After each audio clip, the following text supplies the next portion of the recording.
नमस्कार साथियों। कल हम लोग रिमूवल ऑफ एडवर्ब टू पढ़ रहे थे, उसी को आज आगे फिर से कंटिन्यू करेंगे क्योंकि उसमें कुछ पार्ट छूटा हुआ है।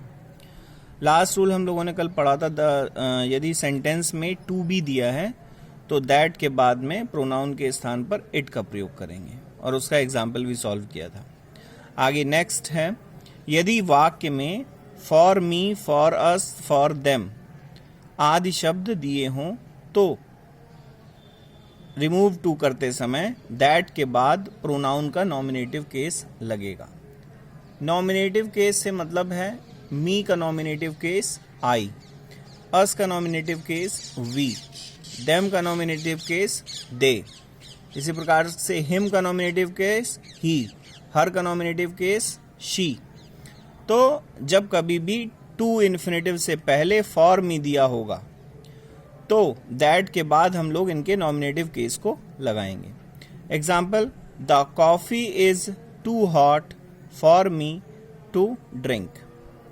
इसको सॉल्व करते हैं। द कॉफी इज, टू के जगह हम लोगों को क्या लगाना था? सो, हॉट दैट।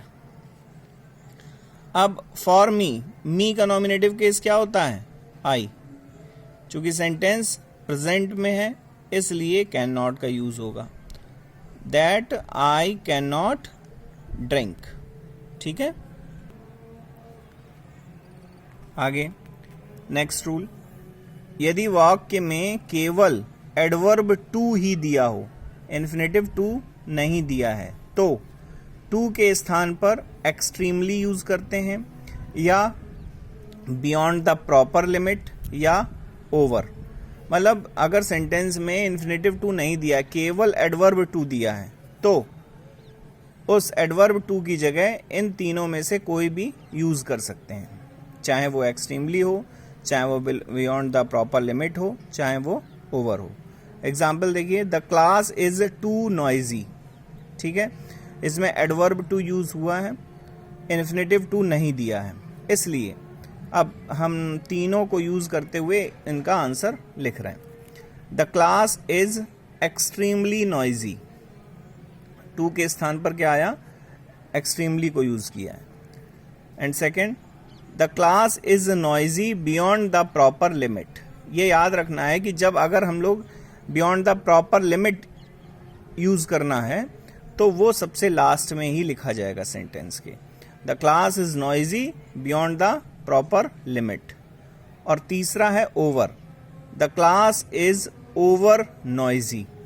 तीनों में से कोई भी यूज कर सकते हैं। इसमें एक खास बात यह भी है कि जो एक्सट्रीमली हम लोग यूज कर रहे हैं, मौसम संबंधी इस प्रकार के अगर कोई वाक्य दिए होंगे तो वहां पर उन तीनों में हम लोग एक्सट्रीमली को ही प्रेफरेंस देंगे। जैसा कि रूल्स में लिखा है, मौसम संबंधी वाक्य में टू के स्थान पर एक्सट्रीमली का प्रयोग करते हैं। ठीक है, इस सेंटेंस में भी इन्फिनेटिव टू नहीं दिया होगा। जैसे इट इज टू कोल्ड, आज बहुत सर्दी है, तो इट इज टू के स्थान पर हम लोग क्या यूज करेंगे? Extremely cold. अगर मौसम संबंधी ना होता तो बियॉन्ड द प्रॉपर लिमिट या ओवर ये भी यूज कर सकते थे। अभी आपको आगे तीन एग्जाम्पल हैं, इनको सॉल्व करना है। He is too proud to learn, the poem is too difficult for us to understand it, he is too eager for press. इसके साथ में ये अपना रिमूव टू का टॉपिक खत्म हो गया है। अब हम लोग नेक्स्ट इसी में आगे बढ़ रहे हैं, यूज टू। मतलब अब यहाँ पर अभी तक हम लोग टू को हटा रहे थे, अब हमें वहाँ पर टू को लिखना है। तो यहाँ तक एक बात और क्लियर हो रही है इन सेंटेंसों को करने पर कि अगर कहीं ये सेंटेंस लिखे हुए हैं और कहा गया है कि उनके निगेटिव बनाइए, जैसे मैंने सबसे पहले ऊपर लिखा हुआ है, अफर्मेटिव टू निगेटिव में भी इसी प्रकार करते हैं। इस प्रकार का कोई सेंटेंस दिया हुआ है और कहा है कि इसका निगेटिव बनाइए, तो उसमें आपको यही रूल फॉलो करने पड़ेंगे, यही रूल अप्लाई करने पड़ेंगे। और एक बात कि जो सेंटेंस दिया होगा, जैसे he is too weak to run, है ना, ये सिंपल सेंटेंस है।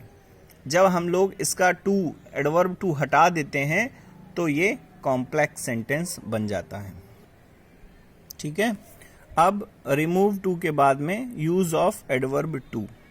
एडवर्ब टू में क्या होगा, इसमें जो रिमूवल ऑफ एडवर्ब टू के हमने रूल्स पढ़े हुए हैं उसके जस्ट अपोजिट रूल लगेंगे।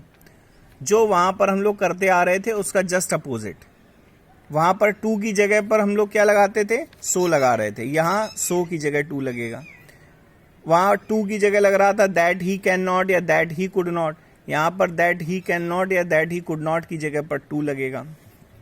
एक एग्जाम्पल देख लीजिए, Amit is so wise that he can not be deceived. Deceived मतलब धोखा खाना। अमित इज, सो की जगह पर हम लोगों ने लिखा टू, एडजेक्टिव वॉइस।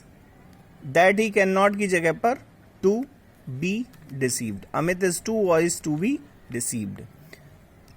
इसी से रिलेटेड 4 सेंटेंस हैं, ये आपको करने हैं। The pen is so costly to be purchased by us. The news was so good that it could not be true. The man was so old that he could not work properly. Mukesh is fond of money beyond the proper limit. साथियों, ये lockdown period के कारण मुझे copy पर notes बनाने पड़ रहे हैं क्योंकि मैं अपनी एकेडमी नहीं पहुंच पा रहा हूं। ठीक है, तो जैसे ही लॉकडाउन ख़त्म होता है तो हम लोग सीधे बोर्ड पर सॉल्व किया करेंगे, उससे आपको और अच्छे से समझ में आएगा। फिर भी यहाँ पर अगर कुछ नहीं समझ में आता है तो आप YouTube पर कमेंट बॉक्स में जा कर के या मेरे पर्सनल नंबर पर अपनी समस्या समाधान कर सकते हैं, अपनी समस्या को पूछ सकते हैं। और आपसे ये भी निवेदन है कि मेरे इस YouTube चैनल मंथन मोहित एकेडमी को सब्सक्राइब करें, लाइक्स करें। इस पर जो भी नए वीडियो आएंगे आपको जल्दी से जल्द वहाँ पर नोटिफिकेशन आएगा और आप उन्हें देख सकेंगे।